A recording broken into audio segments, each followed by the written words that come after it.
la mesa editorial se amplía. Sumamos más micrófonos y puntos de vista en el sonar informativo. Hoy, Alberto Mayol. Don Alberto Mayol, hay tradiciones que nunca deben dejarse pasar, nunca deben olvidarse, como uno, los jueves de Mayol, dos, un consejo constitucional de cuando en cuando. ¿Cómo estás? ¿Qué tal? ¿Cómo estás? ¿Cómo se ve después de la fiebre o de la febril atención que provocó la instalación del primer Consejo Constituyente?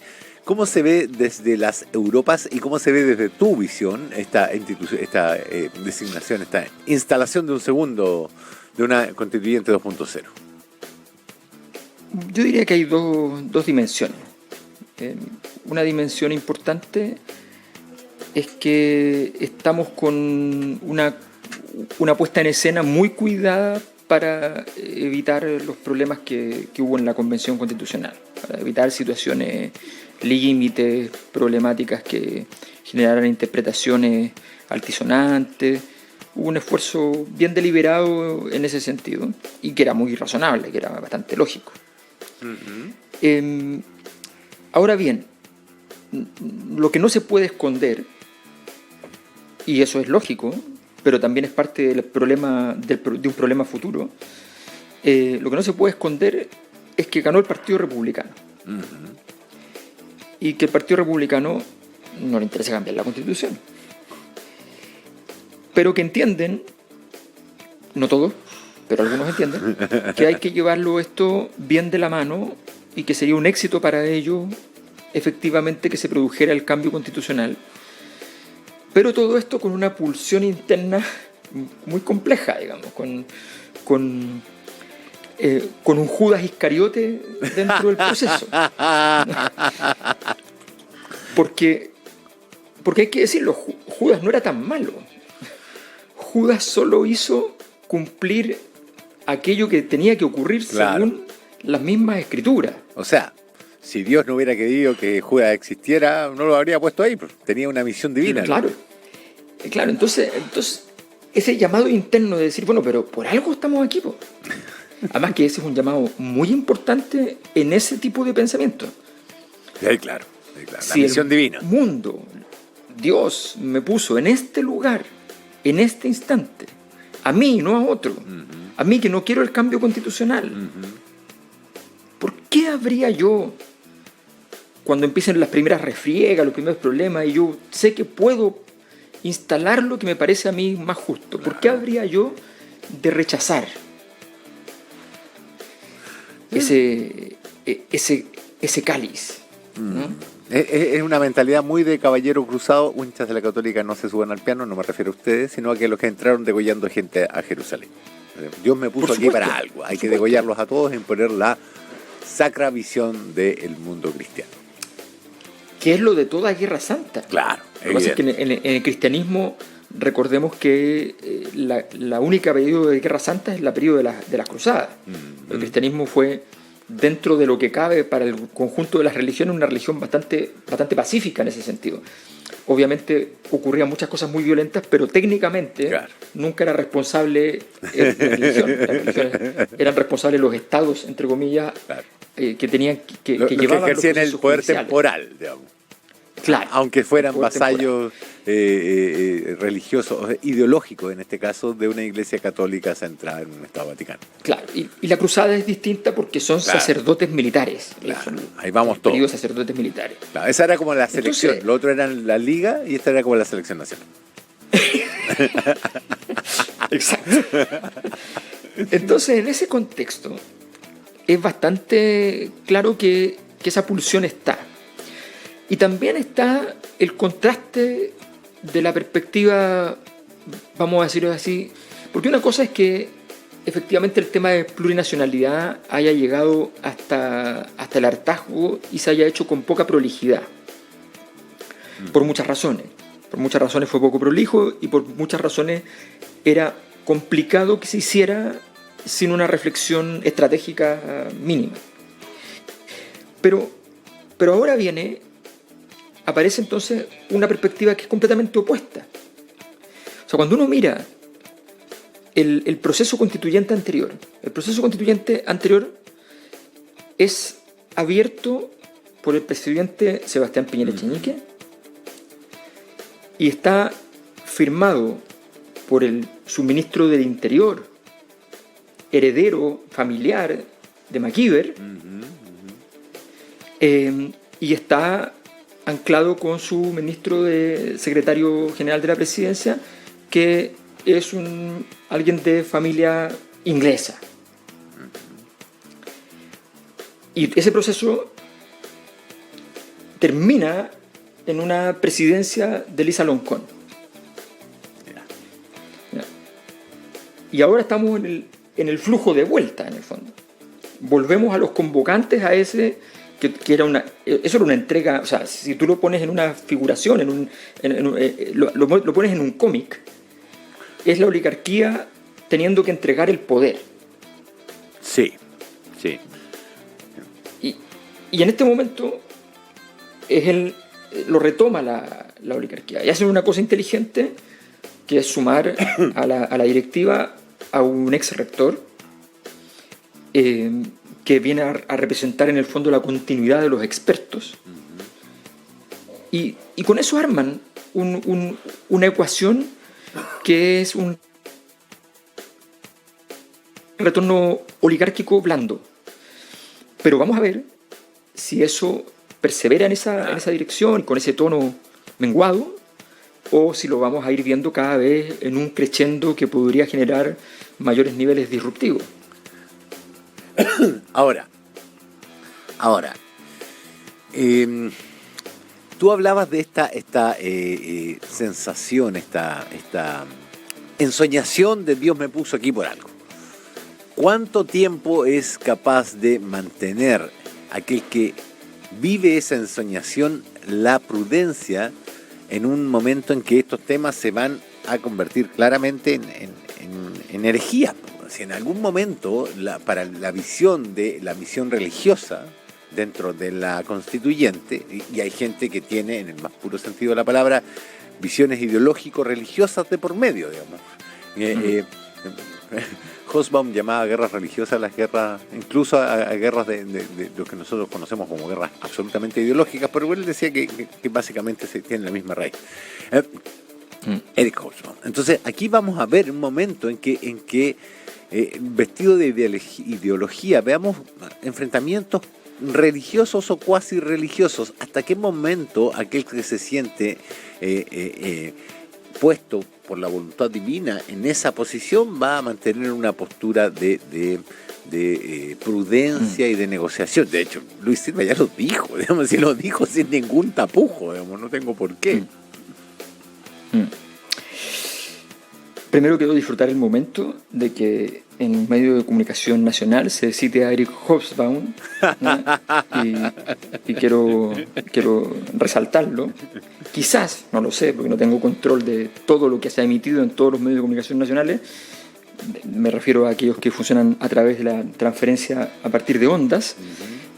Creo que nunca se ha citado en ninguno, así que por ser la primera vez lo festejamos. Luego de eso, la problemática es cierta y tiene sentido. Y eso tiene sentido desde el punto de vista, como independiente del error de la Convención Constitucional, la conducta que tuvieron tiene sentido. ¿Ya? Es políticamente inadecuada, pero es lógicamente cierta.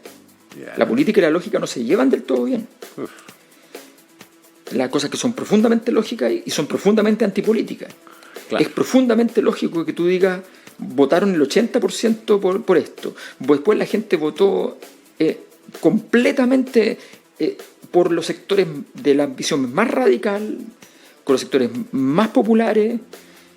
Por primera vez un órgano tenía una importante cantidad de gente sin patrimonio. Sin patrimonio. Y entonces tú dices, bueno, pero aquí hay un mensaje muy claro. Y ese mensaje muy claro era un mensaje lógico, pero no político. Ya, claro. Y aquí es lo mismo. Aquí el mensaje es muy claro. Pero si tú te imaginas que que desde que se produjo la elección presidencial, o sea, aquí hay una tesis que ha recorrido los distintos sectores que está completamente equivocada, quiero decirlo con toda claridad. Esto vale para la izquierda y para la derecha. En el implícito, todos se imaginan que la gente que votó por Boric es otra gente y que lo que pasó es que entró un voto nuevo por el voto obligatorio y ese voto resultó que era una especie de fascismo escondido, despolitizado y fascista. Lo conversamos, ¿te acuerdas cuando hablamos de la encuesta de la Cosa Nostra? Exacto. Claro. Exacto. Y eso sencillamente no es cierto. No es cierto. O sea, aquí hay gente súper razonable, súper prudente, que votó por Boric y que votó por Republicano. Y lo hizo con razones que tienen sentido, que no son estúpidas. No, claro. ¿Ya? Entonces, son lógicamente explicables y políticamente no. Claro, y puede además esa persona fundamentarlo. Y tú le vas a decir, bueno, efectivamente su acto tiene sentido. Lo que pasa es que políticamente produce un efecto que es de falta de modulación para la sociedad, que es muy complejo. Pero entonces, si tú... E insisto con esto, fíjate que el caso de Macron, cuando Macron gana, él lo dice explícitamente. Dice, yo entiendo que yo no gané, que lo que ganó fue la selección de alguien que custodiara la República Francesa. Está diciendo el custodio frente al ataque fascista. Claro. Eso es lo que él interpretó. Sin embargo, se aguantó 3 años perfectamente en esa posición. Y el último año dijo, bueno, pero tengo que hacer algo de lo que yo creo. Y se mandó una chambonada con el tema de las pensiones, ¿ya? Y destruyó su liderazgo que había ido sutilmente construyendo porque no tenía por dónde, si efectivamente era un custodio. Claro. Le encargaron cuidar la caja fuerte de la historia francesa. Sí. Y él se gastó la plata, la cuenta corriente, de la línea de crédito y un par de tarjetas, digamos, en una sola En una reforma. jugada. Claro. Después de aguantarse todo el tiempo, ya con síndrome de abstinencia, se lo gastó. Entonces, aquí viene un proceso muy parecido. O sea, es altamente probable que pasen los días y todo muy tranquilo. Por decirlo con Alberto Plaza, había esperanza, triunfaba el amor. Y para que tenga sentido, digamos, era un autor vinculado, ¿no? A propósito, si citamos a Hobbes, vamos, citamos claro. al teórico del partido. Entonces, hay algo que esa armonía es muy inestable. Y es muy inestable no por el escenario solamente, no por lo externo, sino por lo interno. Porque es altamente probable que los mismos consejeros de pronto digan, ya, pero a ver, pero está bien, uno no tiene que aplastar al rival en la negociación, pero esta cosa dice Estado Social de Derecho. Sí, pero dice que depende de la cantidad de plata, no te preocupes de eso. No, pero dice. Claro. Dice. Y la otra no dice. Dice herejía en el primer párrafo. Exacto. Somos herejes. Los cátaros en una alpargata vieja en la hora. Entonces, claro, o sea, una cosa es no perseguir a los cátaros, claro, y otra es ser yo un cátaro. Sentarlos a la mesa con nosotros, digamos. Entonces, es un proceso que yo creo que tiene mucha inestabilidad inherente y, a mi juicio, yo siempre lo he dicho, creo que es una mala noticia si no se aprueba, pero creo al mismo tiempo que la probabilidad de que se apruebe es bajísima, porque sencillamente se está trabajando a partir de una prótesis de un proceso fallido, y eso es muy, muy complicado. E independiente de que tenga un apoyo tan transversal que va hoy día desde el presidente Boric hasta el Partido Republicano, independiente de eso, que la historia parece haber dibujado una posibilidad tan amplia, al mismo tiempo no puedo evitar decir que la historia se ha dedicado en estos últimos años en Chile a jugar ese juego que alguna vez señaló Hegel, para desgracia de él, porque le parecía muy terrible que fuera así, que jugar a las ironías de la historia. Claro. Y esto probablemente tenga una ironía escondida, no tengo ninguna duda. Don Alberto Mayol, lo invito a seguir con nosotros porque... En el Sonar Informativo también jugamos. Es el momento de los deportes o algo así. Con Ignacio Pérez Tuesta.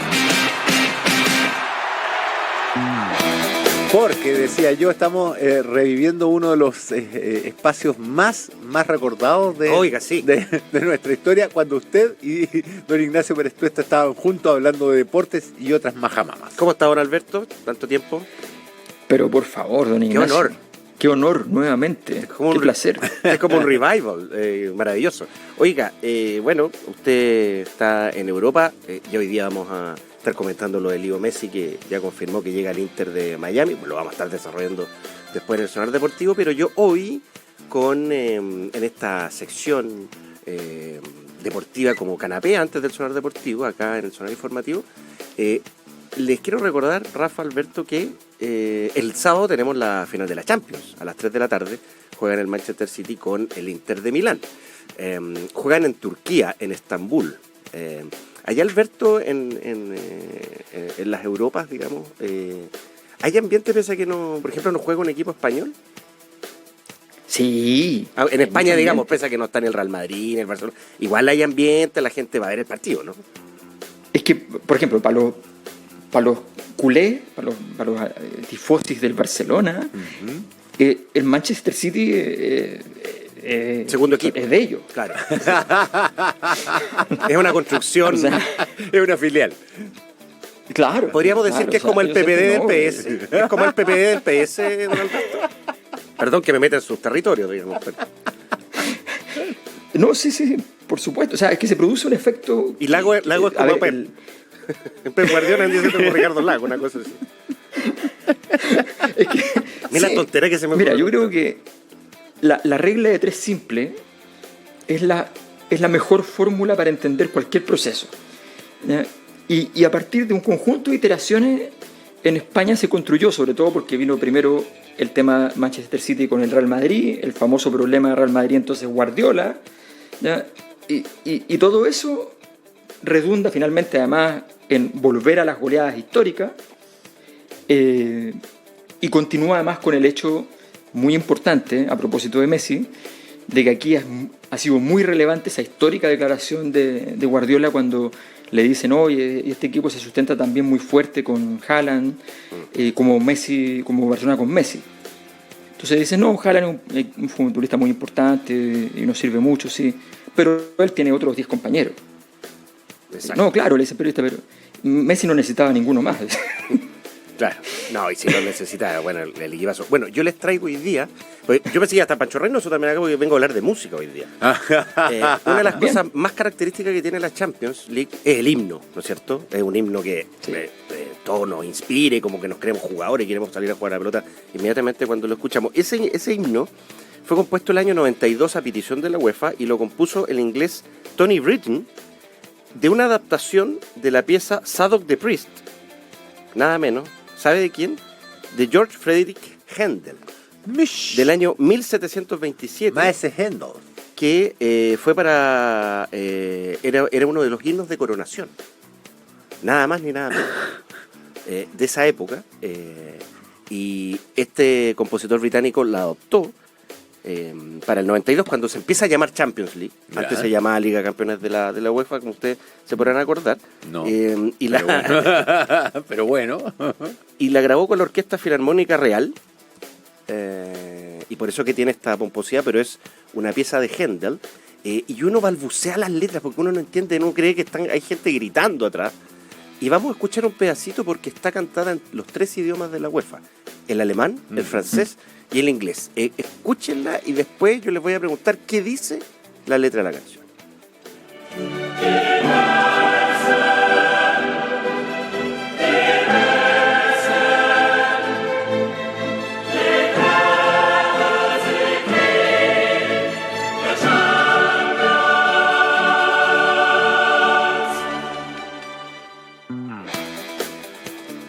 ¿Ve? ¿Qué dice? Está clarito. Porque uno dice, por ejemplo, empieza la, la, y no, po. Eso, mira, escuchen de nuevo.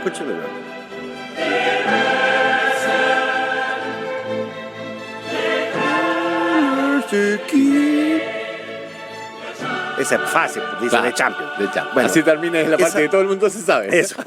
Balbucea uno, sobre todo si uno está viendo un partido de Champions, lo más probable con algún No, ingrediente ese es el extra. momento en que uno aprovecha para tomar cerveza y después canta. Claro. Para que no se note que Esa parte, que es como una de las estrofas más importantes, dice Die Meister de Meister, en alemán. Después don Rafa dice de Besten, de Besten. Después en francés, de Milieux Equipe. Le Meilleur Équipe, y después dice The Champion. Una estrofa que tiene los 3 idiomas de la... Y de que, la- aclarémoslo, yo no tendría idea de qué dice si no fuera porque Ignacio Pérez Tuesta me pasó el torpeo antes de entrar, y la traducción, don Alberto, es claramente ese idioma que nosotros manejamos. Los maestros, los mejores, los grandes equipos, los campeones. ¿Qué le parece, don Alberto, este baño de cultura general que acaba? Handeliana, además. Handeliana, exacto. No, es muy, muy buena. Y además que la selección de Händel es muy inteligente porque Händel vivió y se desarrolló en entornos no solo el alemán, sino que también el italiano, y trabajó con el primer Jorge de Inglaterra. Entonces está todo muy pensado. Sí, esta fue para la coronación del rey Jorge II. Esta Imagínate. específicamente, que es Zadok el sacerdote, se llama la traducción de Zadok the priest. O sea, pero O si sea, él- imagínese de la época que Pero estamos espérate, hablando, espérate. el origen del himno de la Champions. O sea, me estás diciendo que él está aludiendo así subrepticiamente a sus mecenas, digamos. Claro, Bueno, claramente.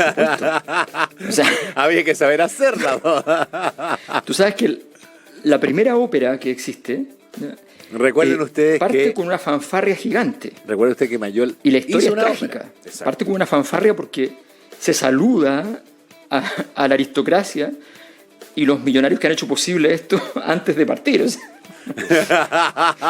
Bueno, Obvio. y la Champions tiene equipos que tienen dueños millonarios, digamos. Que bueno. es muy similar todo. Sí, es muy operada, es muy operativa. todo cuadra. Así que usted el sábado, cuando esté a las 3 de la tarde, o 10 para las 3, cuando empiece a sonar el himno de la Champions, no balbucee, sino que trate de cantar y entonar esta canción en francés, alemán y en inglés, que es la parte más fácil de Champions. Pero diga nuevamente, Rafa, por favor, De Meister. cantemos de Meister, De de Besten. Besten. ¿De Milieux Equipe?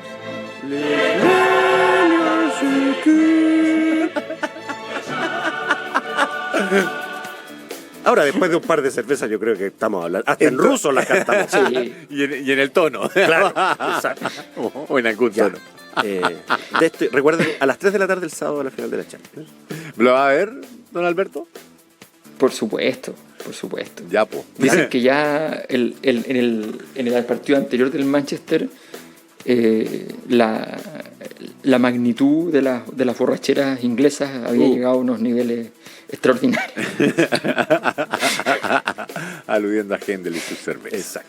Don Alberto Mayol, el cátaro, podríamos decir a partir de Claro. ahora. Muchísimas gracias por el tiempo que nos has dedicado acá, Alberto. Un abrazo gigante. Oye, le dejo una pregunta a Ignacio. A ver, A ver que lo investigue. a ver.